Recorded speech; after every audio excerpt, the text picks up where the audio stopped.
What's going on, everybody? We are going to dabble with making a photo editing video. See what it's all about. This is a test, so it will probably be pretty terrible. Now, one of the tests yesterday, the program would not allow me to screen capture Lightroom Classic desktop. I was able to do it over the cloud-based Lightroom app on my computer. We just did a test right now, and looks like it's going to work. So this is the photo that I started testing on yesterday, and I'll just reset it. You see right here, got the little reset button. So this is my raw image. This is a sunset that I took from outside of our kitchen window, and I really liked it, so we're going to see what we can do with it.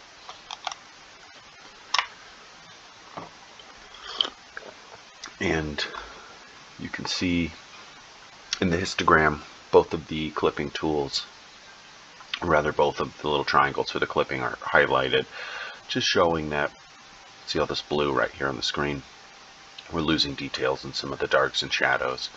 Everything else looks good, but you can see in the sun right here, that red is indicating that we're losing some highlights.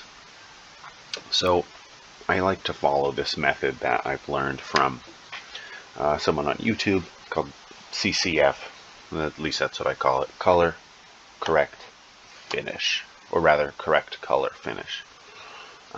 So really the philosophy of that is just to correct the image in different stages for the maximum results. So for this one, what we're going to do, and it's interesting because on that particular tutorial he included doing this guy right here, removing chromatic aberration and enabling profile connection as part of the coloring process. I actually think that should be part of the correction process. So I'm going to start immediately, hit those two.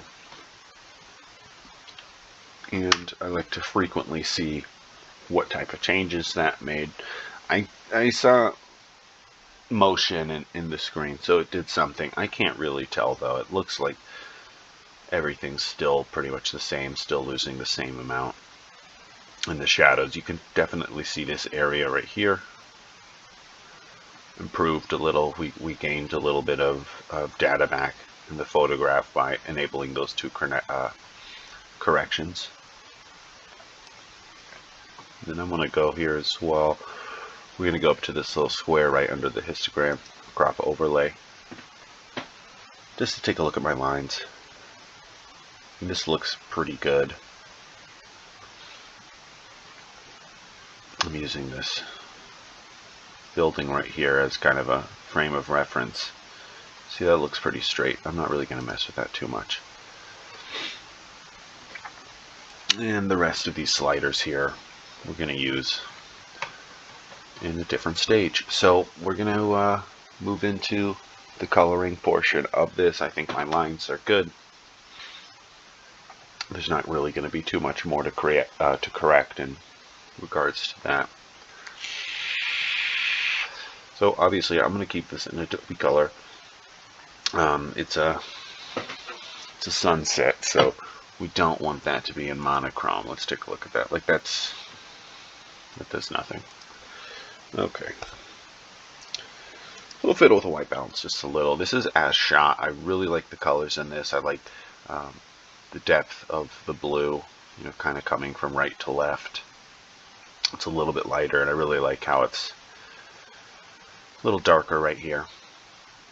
So I don't think the white balance is going to adjust that much. That was nice. That took it from, so that's Lightroom's auto.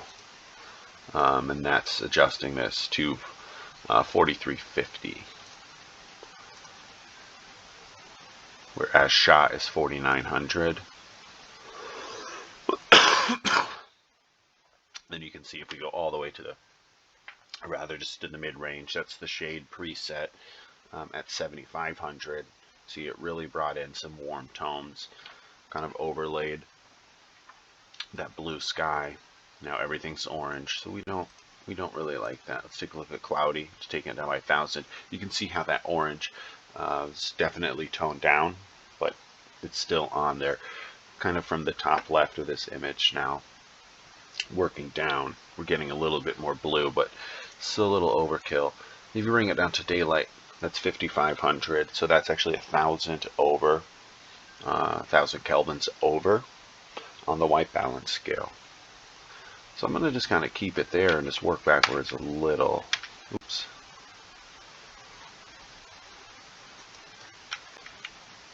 It's 52, 5. Let's compare that to the original image. I like that. It's at 4,500. Still getting that kind of light blue, that medium blue, going right to left. Still getting some good sunset in there.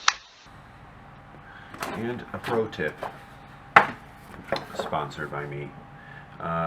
There's so many shortcuts in Lightroom. Oftentimes I press a button, I don't know what it is, and I'll get like the file data screen overlay. I now know that's it's the I button. It might be Control I to cycle through some of those. So you sit in there, maybe your cat comes and steps on your keyboard, and then you've got the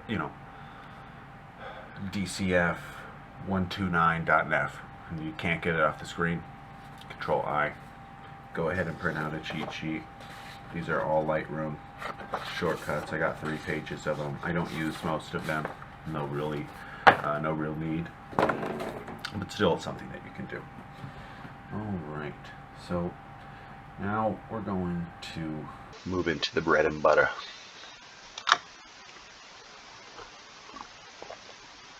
For me, for my images, I like to try and keep them as realistic as possible. I think a lot of people are using the HSL and the calibration sliders too much. I see this all the time, and people always want to harass you if you not call them out, but if you tell them the image looks a little artificial or a little synthetic, everyone gets upset about it. But I see images all the time from a page on LinkedIn. Some of these images, civil engineering designs or discoveries, something like that. It's on LinkedIn. But they'll post an amazing picture, a great drone shot of a city, it's beautiful, and then they'll post a street level photo that someone took where the sky's purple. Like, dude, the only way you're getting these colors to pop like that is by manipulating these sliders, but you're then not paying attention to the rest of the image, seeing how that's impacted. It's not that it's not a beautiful image, it's just fake. So I try to avoid that.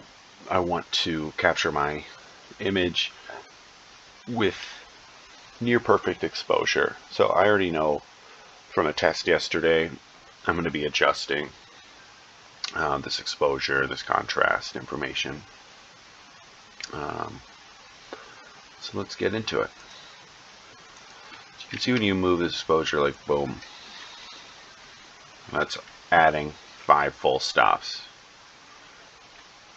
And this is going to be taking away 5 full stops. So really, nothing operates perfectly at the extremes. I know from yesterday, I kind of like this right around here. If you hit Y, that's going to show you your before and after. It's looking pretty good. Now,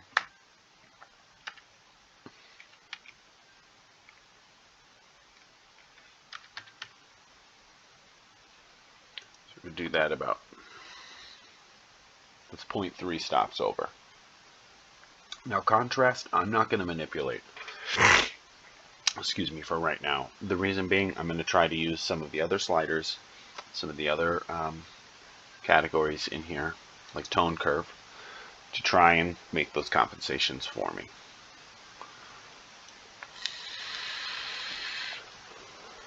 Now this particular image, I really like to go to crank down my shadows, or excuse me, my highlights and my whites. I think that brings out the best image. So I'm just going to take that down. So that's at -70 right now. That's at -74. On highlights, we'll bring that down. It's about the same. And you can see, kind of darkened up that blue, kind of darkened up that orange a little bit. And these shadows we're just going to bump up just a little bit.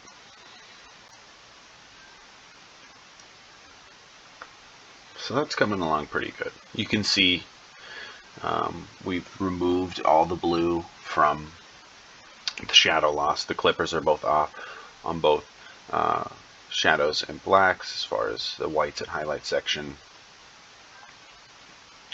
So that's good. Let's see, I might just bump this exposure up just a little bit. Okay.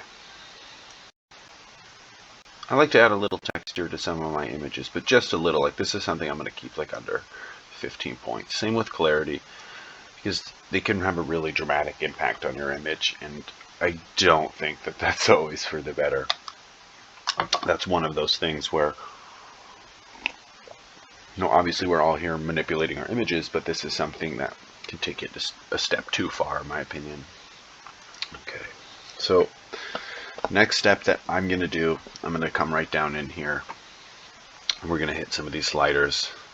And you default over here to the point curve. I always do the parametric curve as well. So I'm going to start there. Really what I'm going to do is just do the shadows and the darks intersect. Let's bring those down a little. So we're losing a little data again. Which in an image like this, it's okay because we're going to be keeping the sunlight the focus. So I'm okay with having this darker foreground.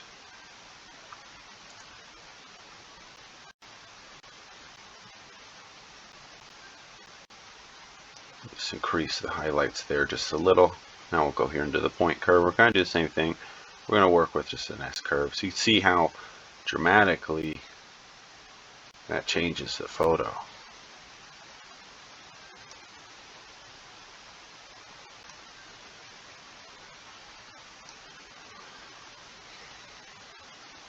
That overlay, you can see that blue is really starting to pop now. We're getting a nice, more bright orange.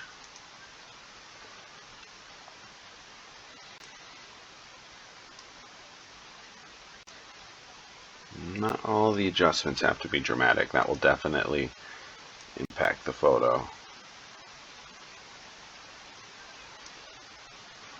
I'm going to do a reverse curve on these last two.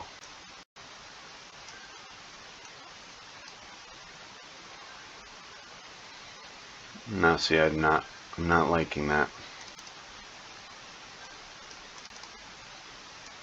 Just going to stick to a standard curve.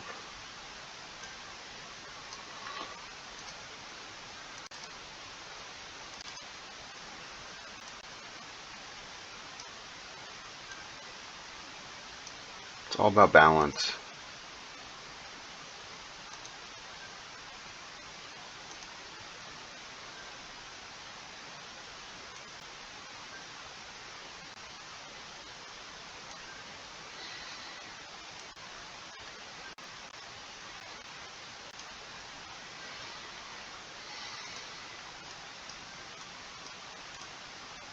How's that looking? A little darker sky. Still have that pop in orange. Not too worried about losing some of this data. Again, this is okay if it's dark, that's fine. We will just bump up these blacks a little, see if we can recover a little bit more. Well, that's pretty good.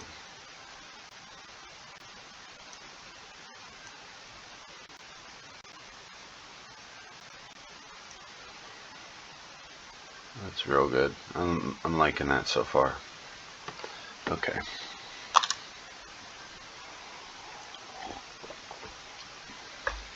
Now, I don't really utilize the HSL tabs too much. I think it gives that kind of synthetic, artificial vibe. I don't really try and go for that. So we might mess with those, probably not.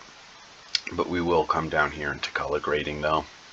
This is another powerful tool I think in Lightroom that can really dramatically impact your image. So we're going to go here to these mid-tones first, and I always do this. We're just going to crank it both ways.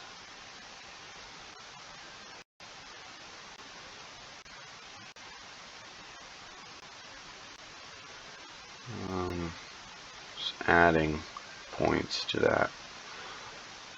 I think that looks good.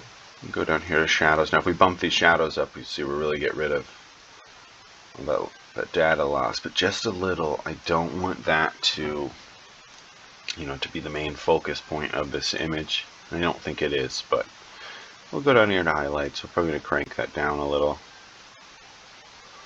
Nope, we're going to turn that bad boy up.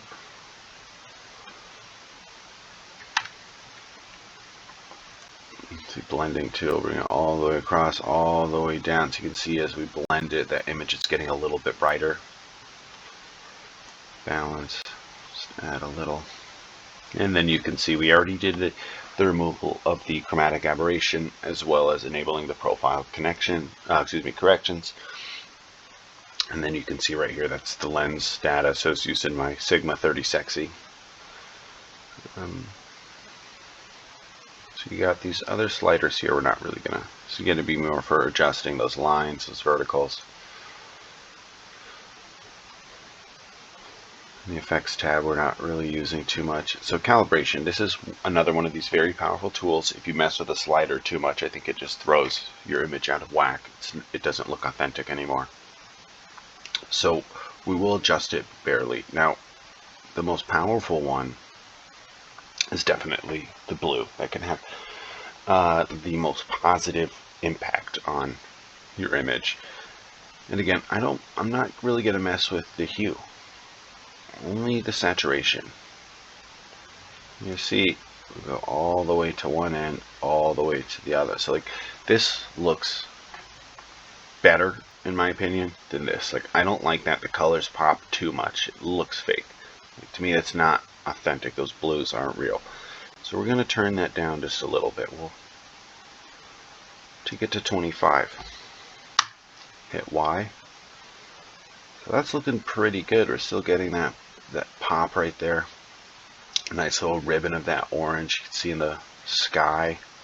It's a little bit more even. Now if we use the green slider, again, very powerful. We're going to turn that down. We're going to just do a little addition, +9 on that. Looks good. It's interesting because there's not really a lot of natural greens in this, and you see how that slider's impacted. It's because there's so many green parts of the sensor. There's more green squares on there than red and blue square. And we'll do the same here with this red. Again, you can see really how that has this pretty big impact. Turn that up just a little bit. See if that's where people go wrong right there. You see, you adjust that hue, it just changes the whole image. So even for me, for my style, this is something that I'm conscious of. This is kind of pushing the limits for me as far as authenticity.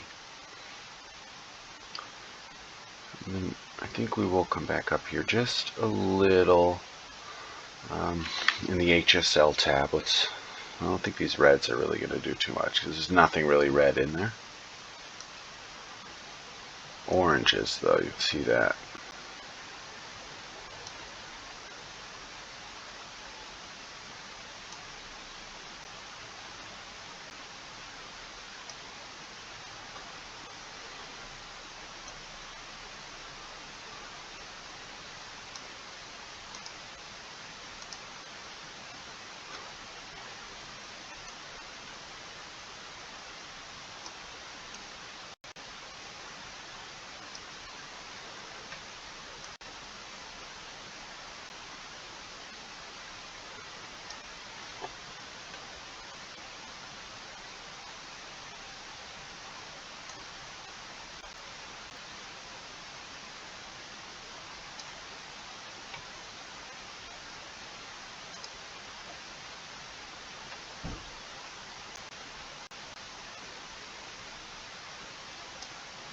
Powerful tools.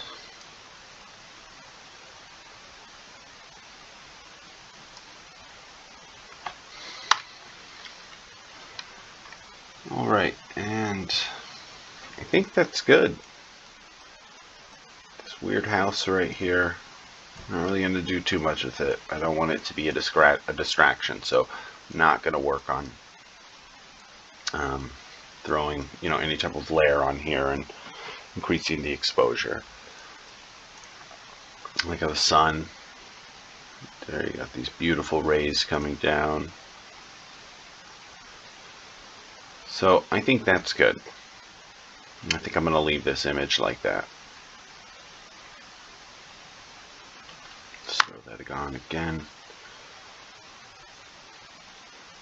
I'm okay with this because really I'm just, again, looking for that realism.